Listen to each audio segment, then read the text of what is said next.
The 80s were a wild and crazy time. The time was characterized by its fashion, people, and its events. The 80s gave birth to many things, mainly cinema. The popular culture of the 1980s reflected by the era's political conservatism. People were thought to be concerned about making money and being materialistic. Yet films like The Big Chill depicted a generation of young people who were plagued with anxiety and self-doubt. They were successful, but they weren't happy about it. By the end of the 1980s, 60% of American television owners got cable service, and the most revolutionary cable network of all time was MTV, which debuted in August 1st, 1981.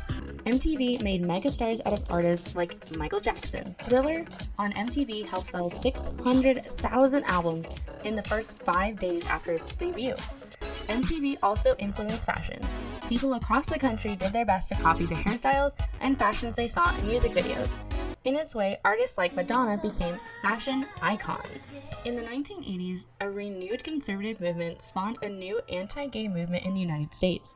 However, as the decade progressed, the general public started to show more sympathy and even tolerance for gays as the toll for AIDS-related deaths continued to rise, to include such icons as Rock Hudson, who died from AIDS-related complications in 1985. The right-wing religious movements believed that AIDS was God's punishment. The AIDS pandemic was a great fear for America, and great fear is reflected in our horror movies. Horror movies have been a mere reflection of what society fears, and in the 80s, the slasher genre was popular. Scenes dwell on victims' fear, and the central focus of such films is the vicious attack. The dramatic tension in slasher films is, who will the central villain get next, and how will they kill them? However, a few horror movies in the 1980s shows society's view of what they thought of queer culture. The shift to gay exploitation in horror films and an erotic exploitation of male victims, the prolonged and fetishized slaughter of male rather than female victims, an emphasis on youth, softcore nudity and sexuality, and the representation of gay male sexuality as problematic and often closeted. And the threat of homosexuality becomes the monstrous menace to heteronormity. In the 1980s, there was a push for LGBTQ+ acceptance and recognition. Today, we're looking over The Hunger in 1983 for its representation of bisexual lesbian characters, Sleepaway Camp in 1983 for its representation of transgender characters, and Nightmare on Elm Street 2: Freddy's Revenge 1985 for its gay representation. The Hunger has been praised for being revolutionary during its time for its explicit and largely positive portrayal of queer women, including a lesbian love scene. Despite much praise for its depiction of lesbian characters, neither Sarah nor Miriam are explicitly labeled as such throughout the film, and are both shown in romantic relationships with men. According to Nicole Richard, there are forms of female bisexual rules in cinema, the first being downplaying sexual attractions to men. That's ignoring or even killing off previous male lovers. Although John is predominantly featured in the first half of The Hunger and is also the fabulous David Bowie, Miriam's relationship with him is rarely mentioned, focusing instead on the second half of the film where Miriam is attracted to Sarah. The second being describing erotic scenes between two women as lesbian. The Hunger features a sex scene between Miriam and Sarah. The Hunger is a story of Sarah who succumbs to Miriam, who seduces her into this queer lifestyle that uses vampirism as a symbol for alternative lifestyle. The film uses the supernatural vampire as a symbol for homosexuality, showing it as immoral. Vampires are monsters and the villains, and it takes a normal woman and tempts her to the dark side. A heterosexual woman quite literally kills her lover and leaves her heteronormal life behind her as she embraces a new life.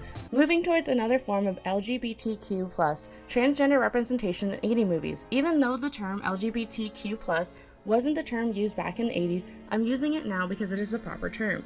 The fear of transgender characters is built up throughout gender tropes of horror films, particularly focusing on transformation. In horror, there is a promise of a threat, building tension towards a hideousness will appear, but there is no escape.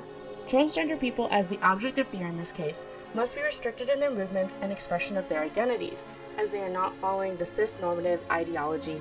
They are the monsters in these stories. Angela is labeled as an outsider as soon as she arrives at the summer camp with her teenage cousin Ricky. Angela has a traumatic past where she was raised by gay parents. There is two siblings, a boy and a girl. At first it's left to a mystery. One of her fathers and one of her siblings dies in a boating accident in the first scene.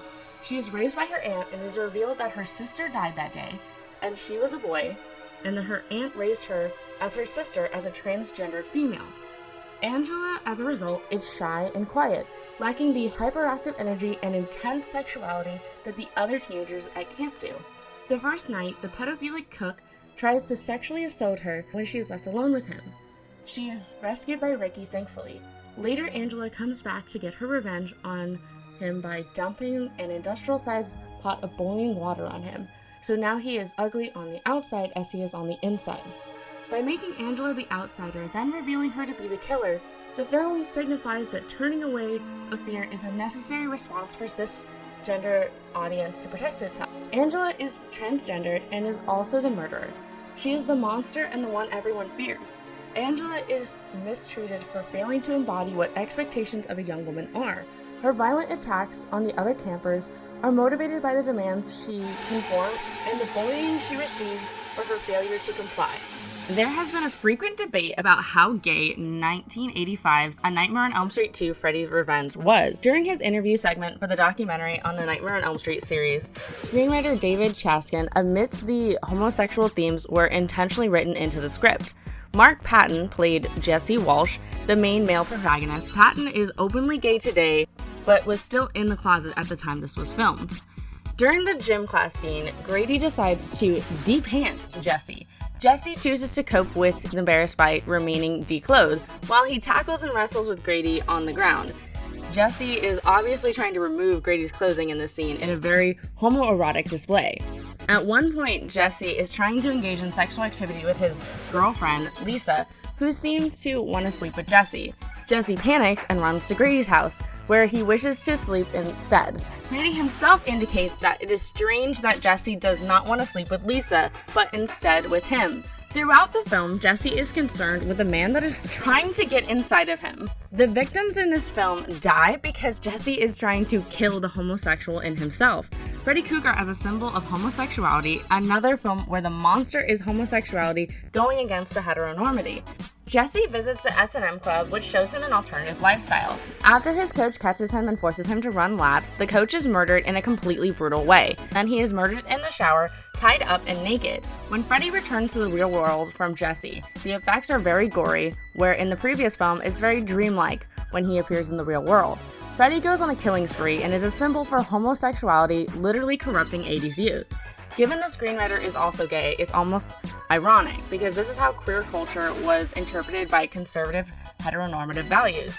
Anything that goes against the grain and isn't the norm is seen as a monstrous threat. All three of these films have slipped through the 80s conservatism era. As a result of audiences were able to see these characters represented. When the AIDS pandemic made people fear homosexuals or transsexuals because they didn't understand their sexualities and their identities, these films were trying to show how people feared their different lifestyles. However, this also shows them on the screen. Films like these were trying to push people to see their stories, their struggles, and see them as individuals and not the monsters.